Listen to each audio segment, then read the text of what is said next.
જય શ્રી કૃષ્ણ બધાને. ચાલો આજે આપણે જામનગરની નજીક આવેલું ખીજડીયા પક્ષી અભયારણ્ય જોવા જઈએ. હા, અમે પહોંચી ગયા છીએ ખીજડીયા પક્ષી અભયારણ્યના આંગણમાં. જામનગરથી આ 16 કિલોમીટરના અંતરે આવેલું છે.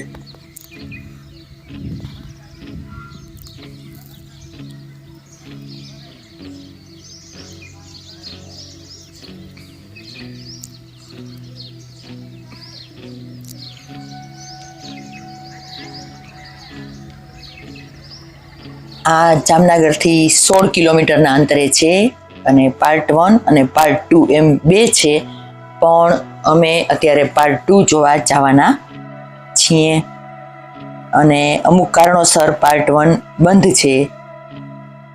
રાજકોટથી કોઈને આવવું હોય તો 80 કિલોમીટર થશે અને અહીં પક્ષીઓનું મ્યુઝિયમ પણ છે, એની પણ ટિકિટ અલગ છે. ત્યાં જોવા જવું હોય તો એ પણ જઈ શકાય. અને અંદર 2 થી 2.5 કિલોમીટર અભયારણ્ય ફેલાયેલું છે. એ તમારે ચાલીને જોવું છે કે તમારું પોતાનું વેહિકલ લઈને જવું છે. એ તમારે જો વેહિકલ લઈને જવું હોય તો 500 રૂપિયાની અલગથી ટિકિટ આપવાની રહેશે, પણ અમે ચાલતા જવાનું નક્કી કર્યું છે.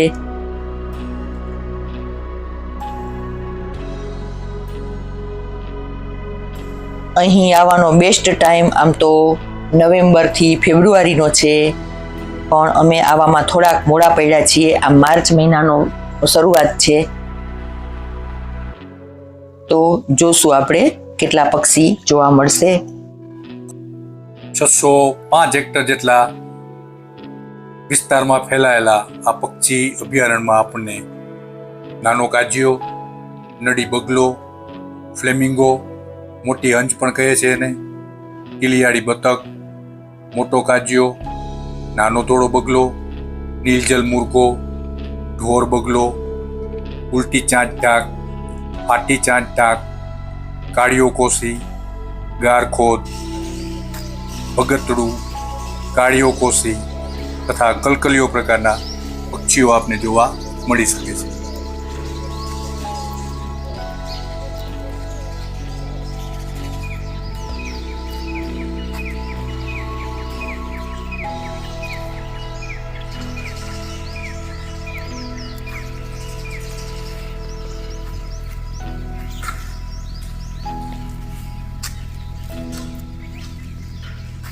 શાંતિથી સાંભળીએ પક્ષીઓનો આ મીઠો મીઠો કલરવ.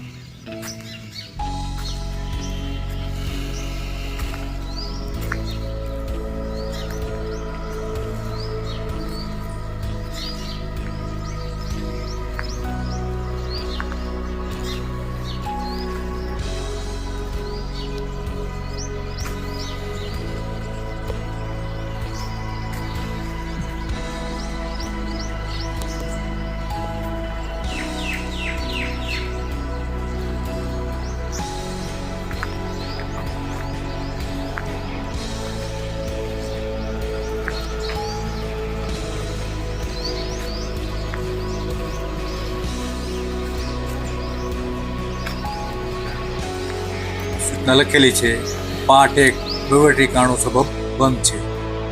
જો આવી રીતે અહીં બધા બોર્ડ મારેલા છે. હા, બર્ડ સેન્ચ્યુરી. અહીંથી અમે જવા નીકળી ગયા.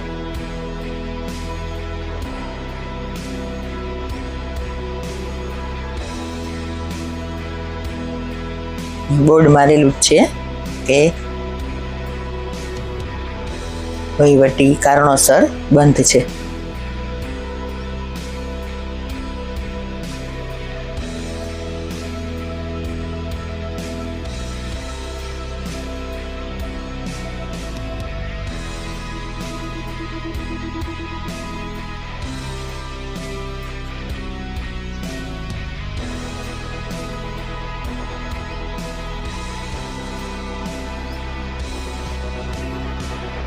અમે પહોંચી ગયા. ત્યાં તેના સ્ટાફના ભાઈ બેઠેલા હતા.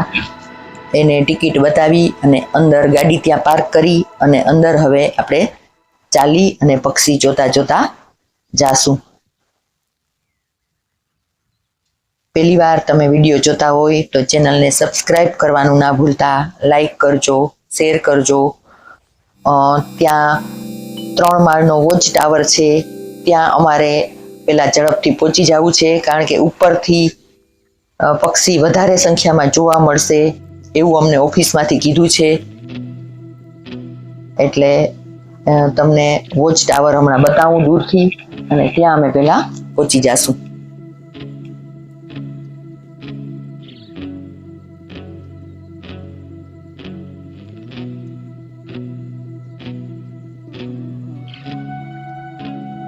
જો આ છે વોચ ટાવર, ત્યાં સુધી આપણે પહોંચી અને પછી ત્યાંથી નજારો લેશું. તો અમે ચાલતા ચાલતા વોચ ટાવર સુધી પહોંચી ગયા છીએ. જેટલા શિયાળામાં જોવા મળે એટલા અમને પક્ષી જોવા ધાર્યા કરતાં થોડાક ઓછા પક્ષી જોવા મળ્યા છે.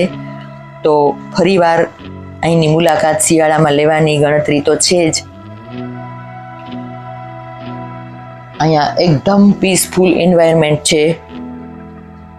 આજુબાજુની હરિયાળી, પાણી અને પક્ષીનું કોમ્બિનેશન તમને બહુ આનંદ આવશે. ત્યાં પ્લાસ્ટિક લઈ જવાની મનાઈ છે એવું બોર્ડ પણ મારેલું છે. કચરો ક્યાંય નથી કરવાનો, કચરા પેટીમાં જ નાખવાનો છે.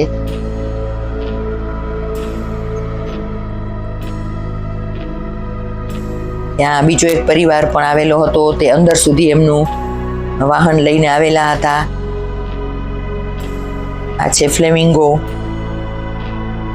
અને અહીં વિદેશી પંખી જ વધારે આવે છે શિયાળામાં. અમે એ લોકો જે બીજું ફેમિલી હતું એમની પાસે થોડુંક ફોટા અને વિડીયો શૂટ કરાવ્યું.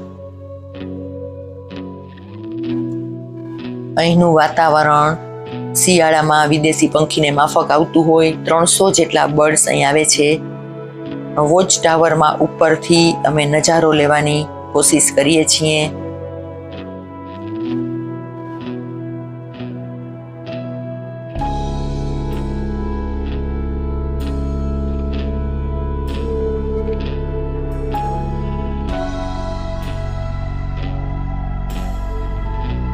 આ આપણું જામનગરનું ખીજડીયા પક્ષી અભયારણ્ય આખા વર્લ્ડમાં ફેમસ છે. તો એકવાર મુલાકાત તો લેવી જ જોઈએ. અમે સાસણની લાયન સફારી, ટાઈગર સફારી બધાના વિડીયો મૂકેલા છે. એમની લિંક હું ડિસ્ક્રિપ્શનમાં મૂકી દઈશ, એ પણ તમે જોજો.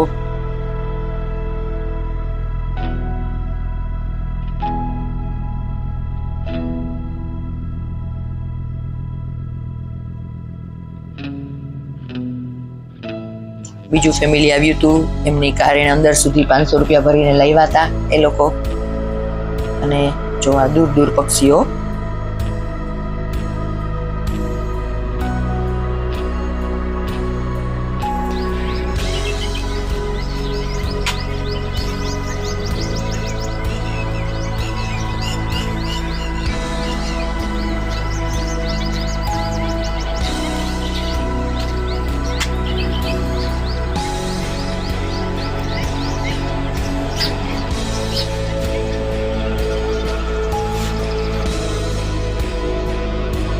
વહેલી સવારે 6:30 નીકળ્યા હતા, તો પણ થોડોક તડકાને લીધે પક્ષીઓ દૂર દૂર જતા રહ્યા હતા.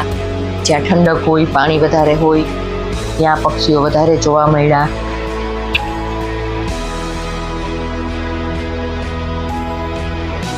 છતાં પણ બહુ જ અદ્ભુત નજારો જોવા મળ્યો. એકદમ પીસફુલ એન્વાયરમેન્ટ છે.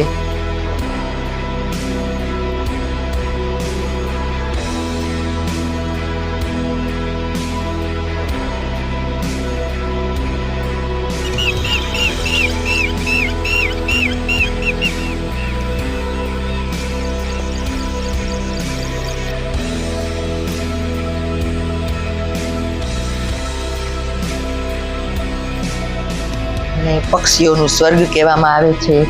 વિદેશી પંખીના બધાના અહીં બોર્ડ મારેલા છે. એ બધા પક્ષીઓ શિયાળામાં આવે છે.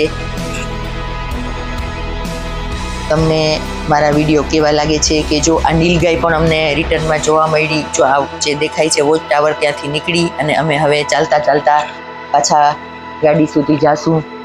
અને ટ્રેકિંગ જેવો અનુભવ થાય. આ થોડુંક એડવેન્ચર કરવા જેવું છે. તમને કેવા લાગ્યા વિડીયો કહેજો.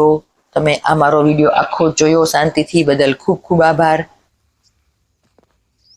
ફરી પણ અમે આવા જ વિડીયો લઈ અને તમને બતાવીશું. તો થેન્ક યુ વેરી મચ. જય શ્રી કૃષ્ણ. આવજો.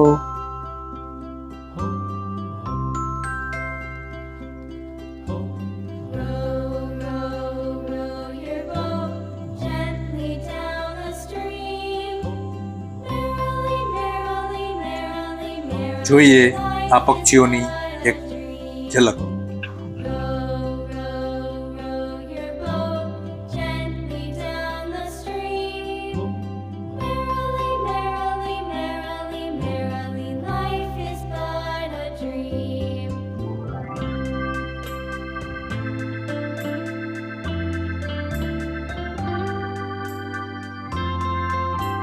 ફરી મળીશું એક નવા વિડીયો સાથે. ત્યાં સુધી આવજો. જય Shri Krishna. Thank you for watching our videos. Thank you.